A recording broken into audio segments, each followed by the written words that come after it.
সুবহানাহু ওয়া তাআলার নির্দেশে আদম আলাইহিস সালাম থেকে নিয়ে ঈসা পয়গম্বর পর্যন্ত সমস্ত পয়গম্বরগণ নিজ নিজ দাওয়াতি মিশন আঞ্জাম দেওয়ার পাশাপাশি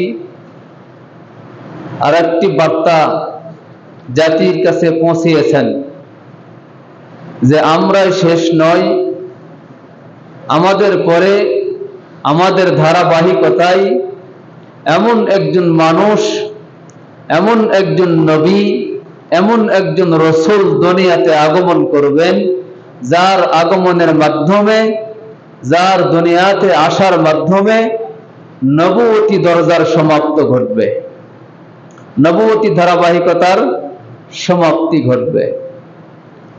তার নাম হলো আহমদ, মুহাম্মদ সাল্লাল্লাহু আলাইহি ওয়াসাল্লাম। আল্লাহ সুবহানাহু ওয়া তাআলা আগের নবীদের সেই বাণী, তাদের কথা, তাদের বাণী, তাদের কার্যকলাপ আমাদের কাছ পর্যন্ত পৌঁছাবার লক্ষ্যে আল্লাহ তাআলা আয়াত আকারে নাজিল করেছেন। তো আদম আলাইহিস সালাম থেকে ঈসা আলাইহিস সালাম পর্যন্ত নবীদের এই বিশাল বহর তাদের দাওয়াতি মিশন আঞ্জাম দেওয়ার পাশাপাশি নিজ নিজ কাজ আল্লাহ প্রেরিত, আল্লাহর পক্ষ থেকে আনিত হুকুমগুলো আদায় করার পাশাপাশি, পালন করার পাশাপাশি এই একটি বার্তা জাতিকে দিয়েছেন। ওয়াইদ ক্বালা ঈসা ইবনে মারইয়াম, ঈসা ইবনে মারইয়াম বলেছিল, ইয়া বনি ইসরাইল, হে বনি ইসরাইল, ইন্নী রাসূলুল্লাহি ইলাইকুম মুসাদ্দিকাল লিমা, আমি তোমাদের কাছে নিঃসন্দেহ রাসূল হিসাবে আগমন করেছি, মানে সত্য এবং হক নিয়ে আগমন করেছি, তোমাদের কাছে রাসূল হিসাবে প্রেরিত হয়েছি। বাইনা ইয়াদাইয়া মিনাত তাওরাতি, তাওরাত কিতাবে এরকম ভাবেই মানে লেখা ছিল, বর্ণিত আছে যে আমরা তো রাসূল হিসাবেই তোমাদের কাছে আগমন করেছি, আমি তোমাদের কাছে রাসূল হিসাবেই আসছি, তবে আমার পরে আরেকজন নবী আসবে, ইয়াতি মিন বা'দ ইসমুহু আহমদ, যার নাম হবে আহমদ, যার নাম হবে মুহাম্মদ সাল্লাল্লাহু আলাইহি সাল্লাম। তার আগমনের মাধ্যমে নবুয়তি ধারাবাহিকতার সমাপ্তি ঘটবে। তো আদম আলাইহিস সালাম থেকে নিয়ে ঈসা আলাইহিস সালাম পর্যন্ত লক্ষাধিক পয়গম্বর নবীদের মান, নবীদের শান, নবীদের প্রশংসার বাণী আল্লাহর পক্ষ থেকে, আল্লাহর কাছ থেকে জিবরাইল ফেরেশতার কাছে বিভিন্ন কিতাব আকারে বিভিন্ন জায়গাতে জান্নাতের ভিতরে আল্লাহ তাআলার পক্ষ থেকে এরকম ভাবে নবীদেরকে জানানো হয়েছিল। তো নবীদের এত মান, এত মর্যাদা, এত শান দেখে আগের নবীরাও আবেদন করেছিল, আল্লাহ আমাদেরকে নবী রূপে প্রেরণ না করে আখিরি জামানার উম্মত হিসেবে প্রেরণ করেন। সকল নবীগণ এই দোয়া করেছিল, কিন্তু কেবলমাত্র কবুল করেছেন একজনের বেলায়, হযরত ঈসা আলাইহিস সালাম। তিনি এখনো আছেন, নবী হিসেবে আগমন করেছিলেন, আল্লাহ তাআলা জীবন্ত অবস্থায় উঠায় নিয়েছেন, চতুর্থ আসমানে আছেন, আবারও কিয়ামতের আগ দিয়ে উম্মত হিসাবে, আখিরি জামানার নবীর উম্মত হিসাবে দুনিয়াতে আগমন করবেন, তারপর তার মরণ ঘটাবেন। সুবহানাল্লাহ। তবে আর নবীরা যে নবীর, আমাদের নবীর উম্মত হওয়ার আকুল আবেদন করেছিলেন, দরখাস্ত করেছিলেন, আল্লাহ তাআলা যদিও বা কবুল করেন নাই, কিন্তু আল্লাহ তাআলা নবীজির মুক্তাদি বানাইছেন। কেমনে? মেরাজের রজনীতে বাইতুল্লাহ নবীজি অবস্থান করছিলেন, উম্মে হানির ঘরে ওই দিন এশার নামাজ পড়ে শায়িত অবস্থায় ছিলেন হেরেম শরীফ।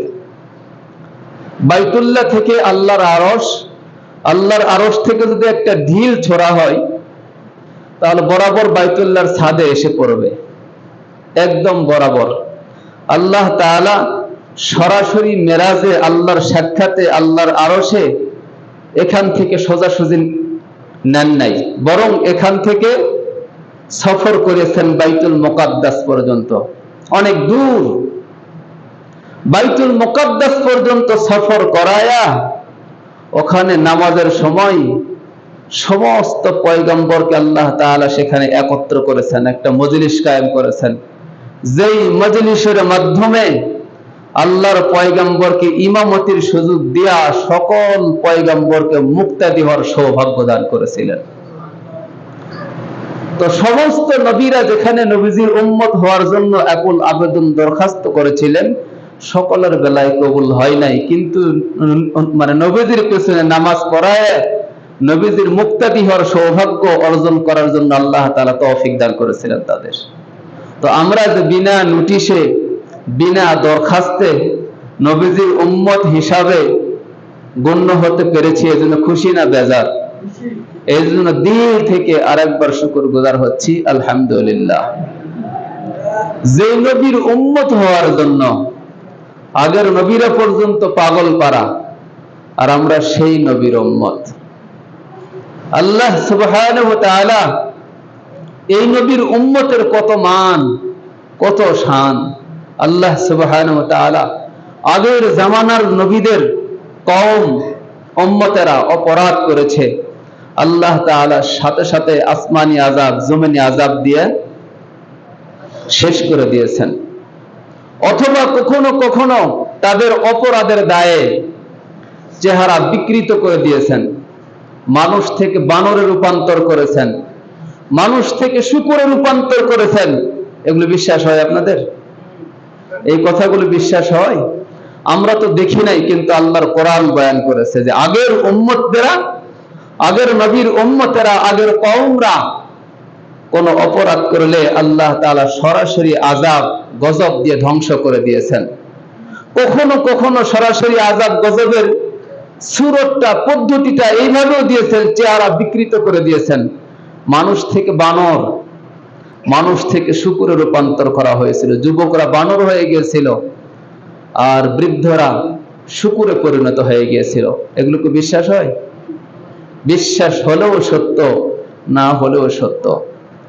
এক থেকে কয়েক মাস আগে থেকে জাতির জুলুম, নির্যাতন, জাতির উপর অত্যাচার, বিভিন্ন পরিস্থিতিগুলো সামনে নিয়ে কোরআন ও হাদিস থেকে আপনাদের সামনে কথা বলেছিলাম যে আল্লাহ তাআলা আমাদের উপরও সেরকম গজব দিতে পারতেন, কিন্তু শুধু আখেরি জামানার উম্মত, আখেরি জামানার নবীর উম্মত, এই খাতিরে আল্লাহ তাআলা সরাসরি আযাব গজব দেন নাই।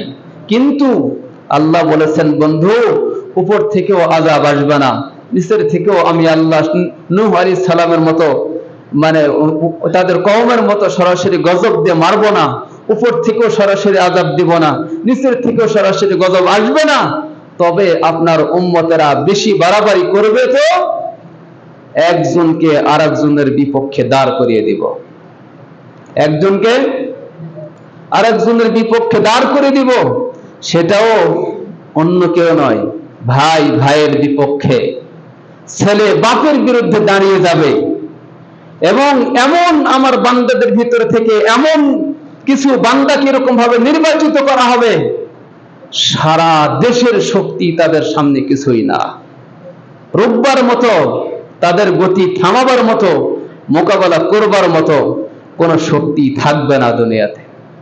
আল্লাহ সুবহানাহু ওয়া তাআলা সময়ের ব্যবধানে আমাদের সামনে বিভিন্ন রকমের উত্থান পতন, বিভিন্ন রকমের প্রেক্ষাপট পরিবর্তনের মাধ্যমে এই বিষয়গুলো কি কিছুটা স্পষ্ট হয় নাই?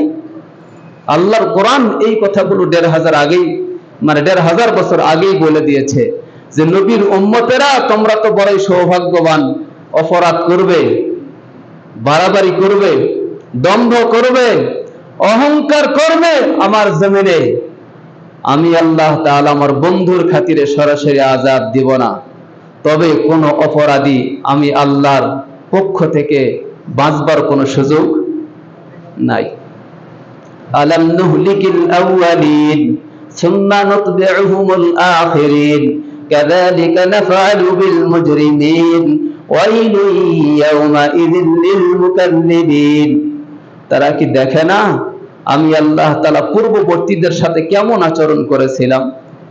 তারা কি দেখে না আমি আল্লাহ তাআলা আগেকার মিথ্যাচার, অপরাধী, অবিচার, অন্যায়কারী এদের সাথে কেমন আচরণ করেছিলাম? যুগে যুগে আমি আল্লাহ তাআলা তাদের সাথে কাযালিকা নাফআলু বিল মুজরিমিন, যত মিথ্যাচার, যত অবিচার, যত জুলুম আছে, আমি আল্লাহ তাআলা ওরকম ভাবেই আগের ধারাবাহিকতা এগুলো মিটাবো। সে আল্লাহ আজও আছে তো নাকি? এই জন্য মিথ্যাবাদী, অবিচারকারী, অহংকারী যেই যুগে, যেই সময়ে, যেই পোশাকেই অবতীর্ণ হোক না কেন, সেই আল্লাহ তাআলা তো আজও আছে, নাকি বলেন? আমরা মোকাবেলা করি আর না করি, কিন্তু জমিন আল্লাহ, ইন্নাল আরদা লিল্লাহ, এই জমিনের মালিকানা কেবল আল্লাহ তাআলার হাতে। সুতরাং এই জমিনে যারাই বাহাদুরি করবে, যারাই গাদ্দারি করবে, যারাই নাফরমানি করবে, আল্লাহ তাআলা পূর্বের কওমদের মতো আল্লাহ তাআলা এদের সাথেও ওই রকম আচরণই করবেন। আমাদের সামনে বিভিন্ন সময়ে উত্থান পতনের মাধ্যমে এগুলো থেকে কি ঈমান বেড়েছে না কমেছে?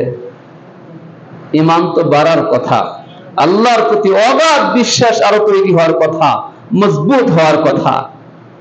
হুজুর সাল্লাল্লাহু আলাইহি সাল্লাম যেহেতু রবিউল আউয়াল মাসে আগমন করেছেন, আল্লাহর নবীর জীবনী নিয়েই আলোচনা করার কথা, কিন্তু সবে মাত্র শুরু, বহু আলোচনা আছে সামনে। আসলে মাথা থেকে পা পর্যন্ত, ঘর থেকে নিয়ে রাষ্ট্র পর্যন্ত সব জায়গাতেই তো নবীজির আদর্শ দরকার, নাকি বলেন? নাকি খালি নবীজির আদর্শ মসজিদে দরকার? হুজুর আল্লাহুম্মা আফতাহ লি আবওয়াব রাহমাতিক বলে মসজিদে আসছি, যত আদর্শ খালি মসজিদের ভিতরেই থাক, বাইরে আমরা ফেরাউনের আদর্শের উপর আমল করব। আমরা করতে চাইলেও আমাদের একজন মালিক আছে, জমিনের একজন মালিক আছে, এটা মেনে নেবে না। জাতি কতকাল ঘুমাবা? ঘুমাও, এমন একটা সময় আসবে, এক মুহূর্তের ঝড়ের মোকাবেলায় যত ফেরাউনের উত্তরসূরি আছে, একজন দুনিয়ায় টিকে থাকতে পারবে না।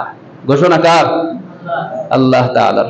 আল্লাহ সুবহানাহু ওয়া তাআলা বলেন, ইয়া আইয়ুহাল্লাযীনা আমানু ইন তানসুরুল্লাহা ইয়ানসুরকুম, হে ঈমানদারগণ, তোমরা যদি আমার দ্বীনের সাহায্য করো, আল্লাহ তাআলা বলেন, হে ঈমানদারগণ, তোমরা যদি আমার দ্বীনের সহযোগিতা করো, আমার দ্বীনকে বিজয়ী করবার জন্য তোমরা যদি লড়াই করো, জীবন বাজি রাখো, সব সময় চিন্তা চেতনা মন মানসিকতা যদি আমার দ্বীনের উদ্দেশ্যে হয়, তাহলে আমি আল্লাহর ওয়াদা আমার জমিনে তোমাদের পা মজবুত করব, তোমাদের ইস্তেকামাত দান করব।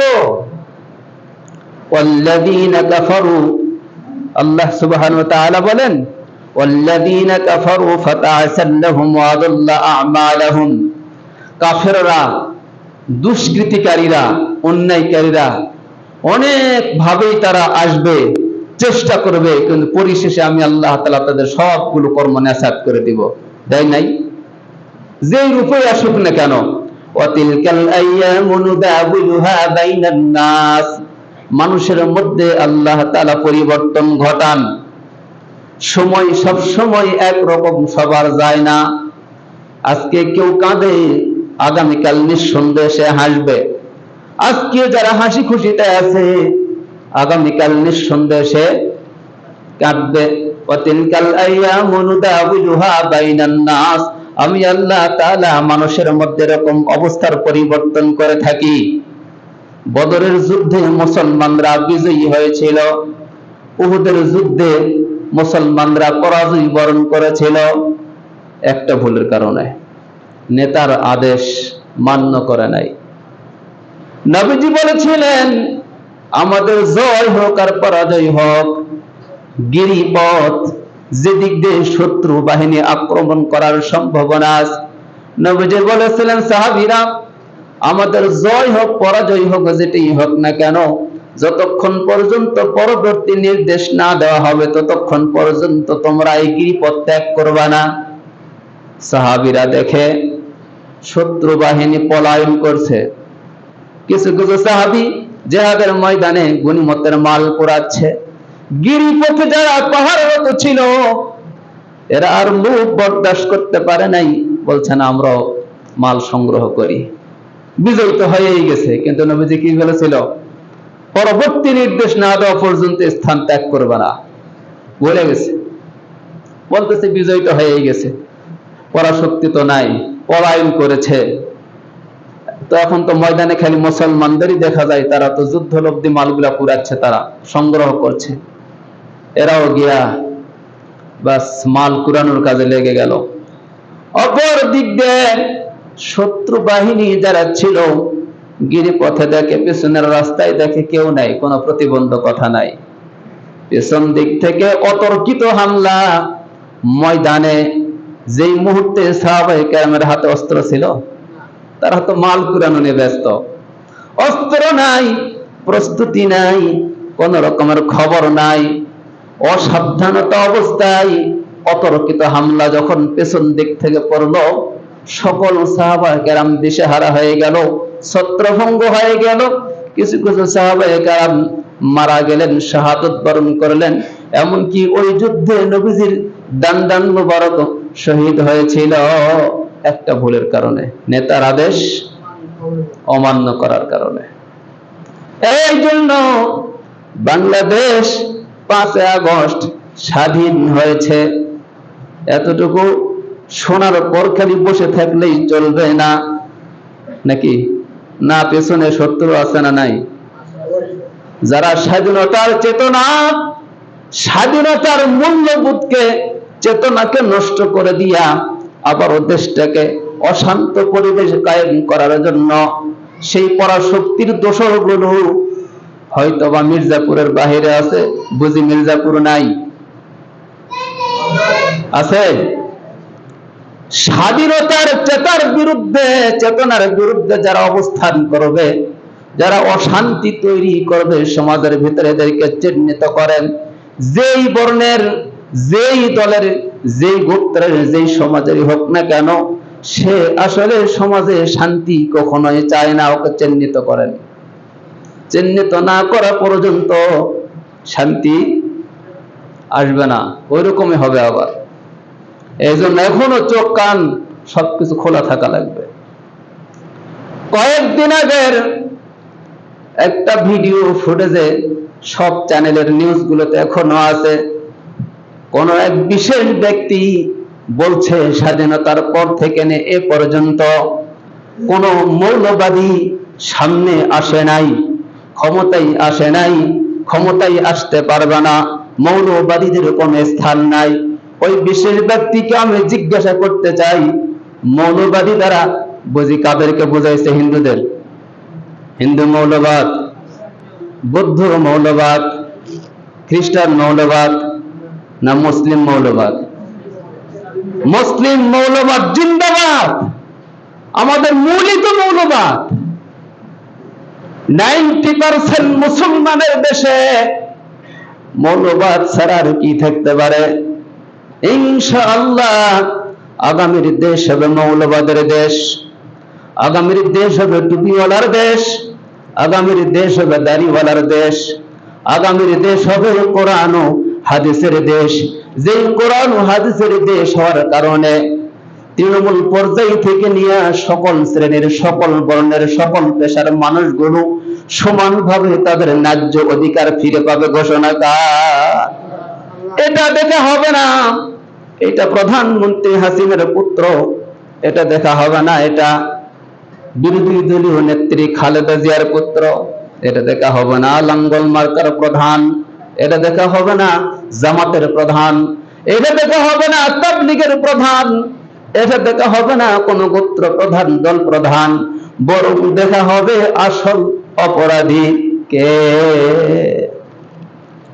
আল্লাহর নবীর জামানায় এক মহিলা চুরি করেছে, নাম ফাতেমা। নাম কি? ফাতেমা।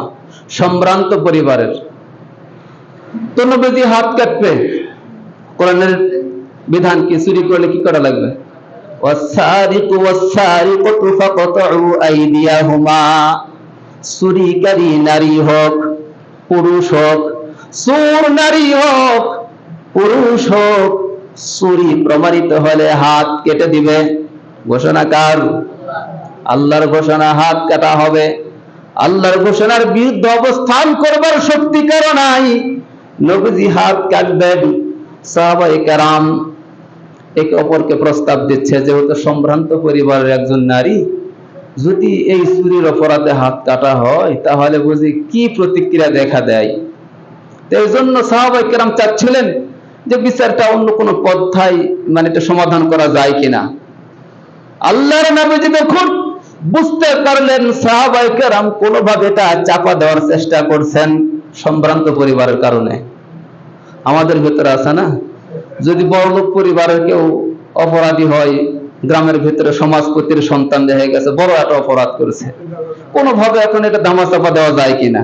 আর গরিব মানুষ হলে দেখতেন ঢোল পিটায় বিচার করবে, আছেন এরকম সাহাবায়ে কেরাম। এরকম যখন আলোচনা পর্যালোচনা করলেন, নবীজির কান পর্যন্ত যখন পৌঁছলেন যে এই বিষয়টা ধামাচাপা দেওয়ার চেষ্টা করা হচ্ছে, নবীজি ঘোষণা দিয়ে দিলেন, সাহাবীরা, ওই সম্ভ্রান্ত পরিবারের মেয়ে ফাতেমা কেন, যদি আমার কলিজার টুকরা মেয়ে ফাতেমাও যদি এমন কাজটা করত, আমি পয়গম্বর আল্লাহর বিধান পালনে এক চুল পরিমাণ পিছু হটব না। এই হলো কোরআনের বিধান। কোরআনের বিধান কায়েম করলে যে চুরি করা যাবে না, এই জন্য যারা বলে মৌলবাদ তাদের গায়ে জ্বালা শুরু হয়ে গেছে। দেখে যদি মোল্লা মৌলবীরা ক্ষমতায় আসে, যদি সামনে আসে, সমাজে ঘুষ থাকবে না, দুর্নীতি থাকবে না, চুরি থাকবে না। এই জন্য যারা আগের চোর কি বর্তমান যাদেরকে অপবাদ দেওয়া হচ্ছে, চুরি করেছে, বদমাইশি করেছে, প্রমাণও হচ্ছে, কোটি কোটি টাকা আত্মসাৎ করেছে, ব্যাংকগুলোতে টাকা নাই, গ্রাহকগুলো বলছে 1 লক্ষ টাকা নিতে গেলে 3 ঘন্টা অপেক্ষা করা লাগছে, এরকম ছিল ব্যাংকগুলো। টাকা নাই, প্রধান থেকে নিয়ে নিচ পর্যন্ত, নিচ থেকে নিয়ে উপর পর্যন্ত সবগুলাই চোর, সব চুরি করে পাচার করলো। এটা বর্তমান চোর। আগে যারা অতিবাহিত হয়ে গেছে, আগের পত্রিকার খবরগুলা নিউজগুলোও তো আছে, এরা চোর ছিল, সব চোর। মুদ্রার এপিট আর ওপিট বলবো, নৌকা আর ধানের শীষ 2 সাপের আগে বিষ, নৌকা আর ধানের শীষ 2 সাপের আগে বিষ, করলে উন্নয়ন প্রতিবাদ, নামটা হবে তোমার মৌলবাদ, নামটা হবে তোমার মৌলবাদ। কথা বলেন ঠিক কিনা? আমি কি বুঝাইতে পারতেছি? যত দোষ নন্দ ঘোষ, সত্যটা বললেই দোষ, যত দোষ নন্দ ঘোষ, সত্যটা বললেই দোষ, করলে উন্নয়ন প্রতিবাদ, নামটা হবে তোমার মৌলবাদ, নামটা হবে তোমার মৌলবাদ। আজকে যাদেরকে মৌলবাদ বলে গালি দেওয়া হচ্ছে, এদের অপরাধটা কি? কোরআনের কথা বলে, এদের অপরাধটা কি? দাড়ি রাখা লাগবে। এদের অপরাধটা কি? টুপি পরা লাগবে। এদের অপরাধটা কি? নামাজ কায়েম করা লাগবে। এদের অপরাধটা কি? পর্দা করা লাগবে। এদের অপরাধটা কি? কোনো দুর্নীতি চলবে না, কোনো ঘুষ চলবে না, কোনো মদ চলবে না, কোনো রকমের খারাপি চলবে না। এতটুকু অপরাধের কারণে আগেও তাদেরকে মৌলবাদ বলে আখ্যা দিয়েছিল, বর্তমানেও তাদেরকে মৌলবাদ বলে গালি দেওয়া হচ্ছে। আমি কি কথাগুলো বুঝাইতে পারতেছি?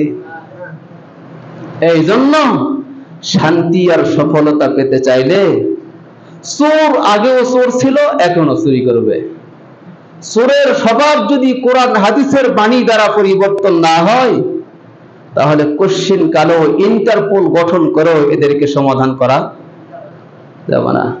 যদি দুর্নীতি দমন করার জন্য একটা পোল তৈরি করেন, সংগঠন তৈরি করেন, দেখা যাবে এই সংগঠনের ভিতরে দুর্নীতি।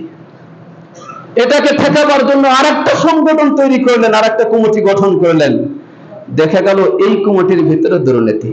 এমনি ভাবে ইন্টারপোল নামে সংস্থা সকল দুর্নীতি কমিশন গুলাকে দুর্নীতি মানে দমন করবার জন্য একটা সংগঠন তৈরি করা হলো ইন্টারপোল।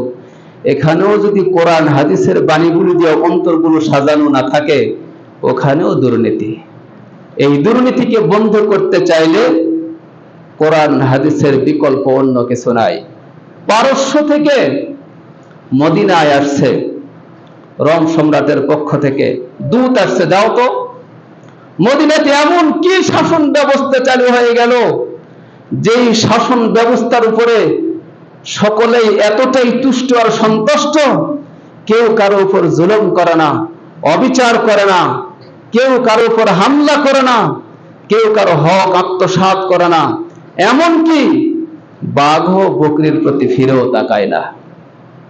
দূত আসছে, মদিনাতে প্রবেশ করছে সকালবেলা, সূর্য কেবল উদয় হয়েছে তারা।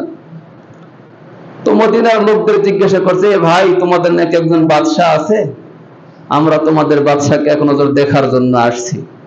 তোমাদের বাদশার চেহারা সুরত কেমন, বা তার শাসন ব্যবস্থায় তো আমরা সেই রোম পারস্য থেকে থরথর করে আমাদের বাদশারা কাঁপে, আমাদের শাসকরা কাঁপে, আসলে তোমাদের বাদশাহ বা কেমন আমরা দেখার জন্য আসছি। তো মদিনার মুসল্লিরা বলছে, ফজরের নামাজ পড়ে কেবল বের হয়েছে, তো বলে ভাই আমাদের কোনো বাদশাহ নাই, কোনো বাদশাহ কোনো প্রেসিডেন্ট নাই, তবে আমাদের একজন খাদেম আছে, আমাদের একজন আমিরুল মুমিনিন আছে, যার নাম ওমর ইবনুল খাত্তাব রাদিয়াল্লাহু আনহু। তোমরা যদি তার সাথে দেখা করতে চাও এই মুহূর্তে তাকে এখানে পাওয়া যাবে না, মদিনার উপকণ্ঠে ওই পার্শ্বে হয়তোবা তার নাগাল, তার সাক্ষাৎ তোমরা পেতে পারো। কেননা আল্লাহর বান্দা সারা রাত ঘুরে ঘুরে জাতির অবস্থা পর্যবেক্ষণ করেন। মুফাসসিরিনে কেরাম বলেন, রোমের এই দূত খুঁজতে খুঁজতে খুঁজতে খুঁজতে মদিনার এক উপকণ্ঠে গিয়া দেখে যে জুব্বাটা খুলে মাথার কাছে একটা তরবারি খালি, আর কিছু নাই। জুব্বাটা খুলে মাথার নিচে দিয়া মরুভূমির উপরে, বিছানা নাই, তোষক নাই, বালিশ নাই, কিচ্ছু নাই, বিভোর ভাবে নাক ডেকে ডেকে ঘুমাচ্ছে। সুবহানাল্লাহ বিহামদি। একজন পথিক পরিচয় করে দিল যে ঘুমাচ্ছেন উনি আমাদের খাদেম, আমাদের আমিরুল মুমিনিন ওমর রাদিয়াল্লাহু আনহু, তোমরা তার সাথে কথা বলতে পারো। রোমের দূতগুলো মাথার নিকটে গিয়া দাঁড়ায়া থরথর করে কাঁপছে। আল্লাহু আকবার।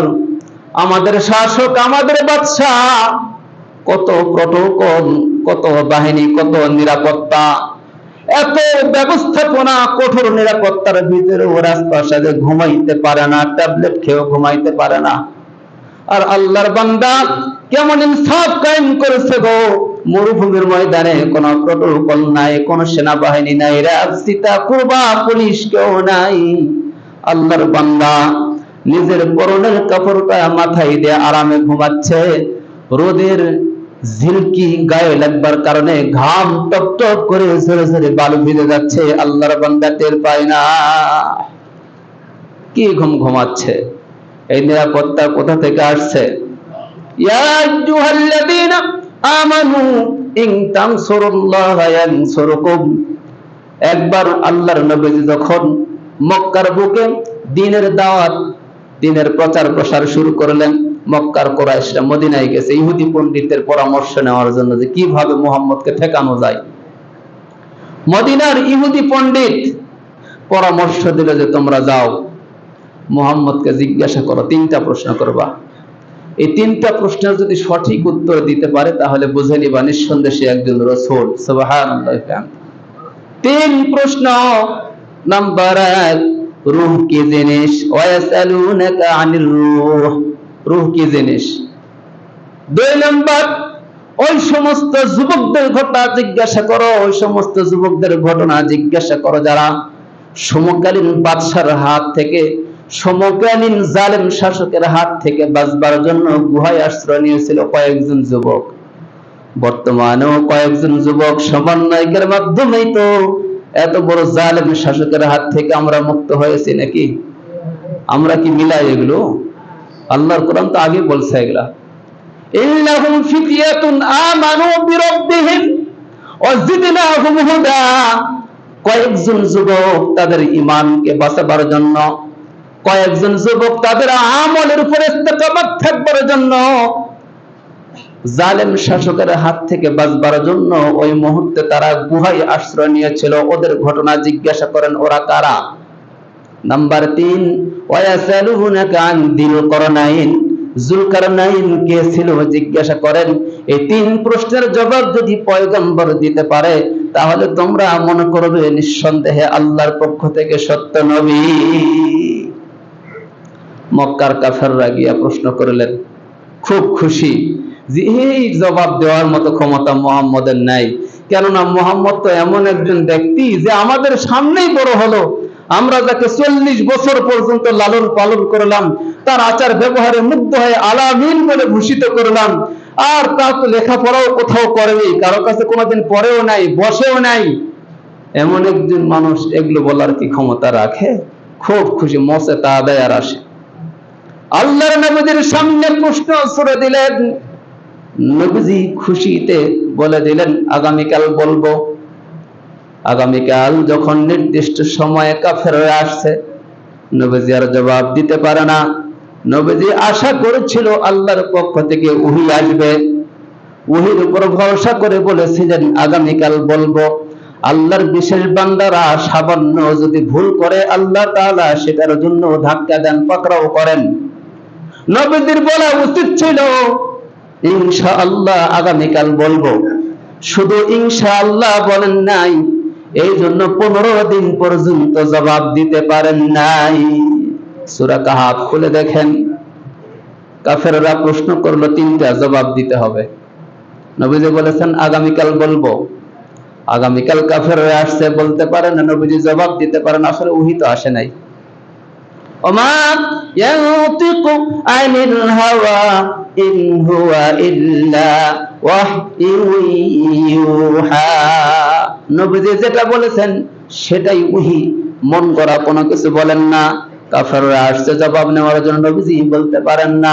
কাফেররা তিরস্কারের তীর মারে, ঠাট্টা বিদ্রুপ করে, কই তোমার বাহাদুরি, কই তোমার সেই বড় বড় কথা, কই তোমার সেই বড় বড় গলা, জবাব দিতে পারো না। নবীজি ব্যথিত হলেন, চিন্তিত হলেন, পেরেশানি হলেন। 15 দিন পর্যন্ত ওহী আসলো না, জিবরাইলেরও সাক্ষাৎ নাই।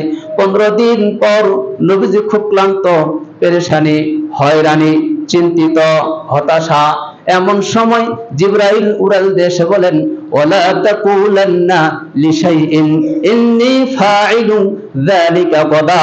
ওগো রাসূল, আপনার রব বলেছেন খবরদার কোনো কথা বলবেন না, আগামীকাল আমি করব ইনশাআল্লাহ বলা ছাড়া। আগামীকাল করব, আগামীকাল নিব, আগামীকাল যাব, আগামীকাল খাবো, যত ভবিষ্যৎপূর্ণ কাজ আছে আয়াত আকারে নাজিল করে আল্লাহ শিখায়া দিলেন। এটা বুঝি খালি নবীর জন্য না উম্মতের জন্য? সকল কথাগুলো করব, খাবো, নিব, যাব ইনশাআল্লাহ। ইনশাআল্লাহ বলা ছাড়া বলবেন না। খালি ইনশাআল্লাহ বলেন না মানে আল্লাহ যদি চায়, আল্লাহর উপর ন্যস্ত করা না করার জন্য আল্লাহ 15 দিন ওহী আসেন নাই, আল্লাহর পক্ষ থেকে ওহী আসে নাই। জবাব দিয়া দিলেন জুলকারনাইন কে ছিল, আসহাবে কাহাফ কে ছিল, রূহ কি ছিল। আগামীকাল ইনশাআল্লাহ মানে আগামী সপ্তাহে বয়ান করা হবে আবার এখানে। আমি বুঝাইতে চাচ্ছি আল্লাহর কোরআন সেই অতীত ইতিহাসগুলো বয়ান করেছেন যে টুপিওয়ালারা, দাড়িওয়ালারা, তন্মধ্যে একজন ছিল টুপিওয়ালা দাড়িওয়ালা শাসক জুলকারনাইন। নাম কি? জুলকারনাইন। দাড়িওয়ালা ছিল, টুপিওয়ালা ছিল, ইসলামওয়ালা ছিল, কোরআনওয়ালা ছিল।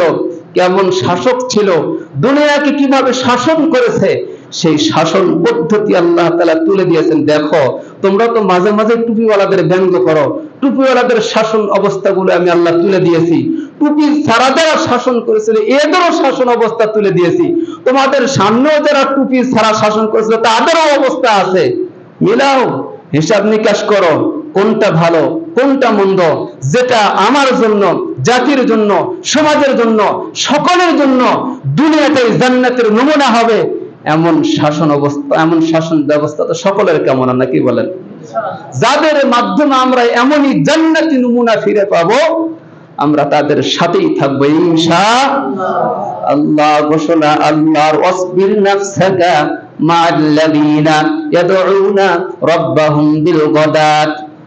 তাদের সাথে কোমরটাকে বেঁধে রাখো, যারা সকাল সন্ধ্যায় আল্লাহর কথা বলে, সকাল সন্ধ্যায় আল্লাহর জিকির করে, সকাল সন্ধ্যায় আল্লাহ আল্লাহ বলে, যাদের চেহারায় আল্লাহ ওয়ালার পরিচয় পাওয়া যায়, যাদের বেশভূষায় আল্লাহর গুণকীর্তন প্রকাশ পায়, এদের সাথে নিজের কোমরটাকে বেঁধে রাখো। ঘোষণা কার? যদি বেঁধে রাখো, আল্লাহ বলেছেন আমার দ্বীনের সহযোগিতা হবে। আমার দ্বীনের সহযোগিতায় তোমরা যদি নিয়োজিত থাকো তাহলে তোমাদের পাকেও আমি আল্লাহ ইস্তেকামাত দান করব। ঘোষণা কার? আর যদি ব্যঙ্গ করো, আল্লাহ এটাও বলেছেন, যদি ব্যঙ্গ করো, হাল নুনাব্বিউকুম বিল আখসারিনা আমালা, ওগো রাসূল আপনি ওদেরকে বলে দেন তাদের আমলগুলো ক্ষতিগ্রস্ত, যারা আমল করবে ঠিক সঠিক মনে করে কিন্তু আমলগুলো ভুল হবে, এদের চাইতে ক্ষতিগ্রস্ত আর কেউ নাই। আপনি এটাও বলে দেন, আফালাম ইয়াসিরু ফিল আরদ, তারা কি দুনিয়া পরিভ্রমণ করে না, সফর করে না, ফায়ানজুরু, এবং দেখেও না, কাইফা কানা আকিবাতুল লাযিনা মিন ক্বাবলিহিম, পূর্ববর্তীদের সাথে আমি আল্লাহ কেমন আচরণ করেছি, দাম্মারাল্লাহু আলাইহিম, তাদের অহংকারগুলো কিভাবে চূর্ণ করেছিলাম, তাদের দম্ভগুলো কিভাবে জমিনের সাথে মিশায়া দিয়েছিলাম। তোমরা কি দেখো না? তোমরা কি দুনিয়াতে চোখ কান খোলার? এখন আল্লাহ বলছে এটা। শুধু কি তাই? আজকে যারা তোমরা ব্যঙ্গ করতেছো, মনে রাখো, যালিকা বিআন্নাল্লাহা মাওলাল লাযিনা আমানু, টুপিওয়ালা দাড়িওয়ালা এদের পক্ষে কে আছে? আর তোমাদের পক্ষে ওয়া আন্নাল কাফিরিনা লা মাওলা লাহুম, তোমরা যারা ব্যঙ্গ করো তোমাদের সাথে আল্লাহ নাই।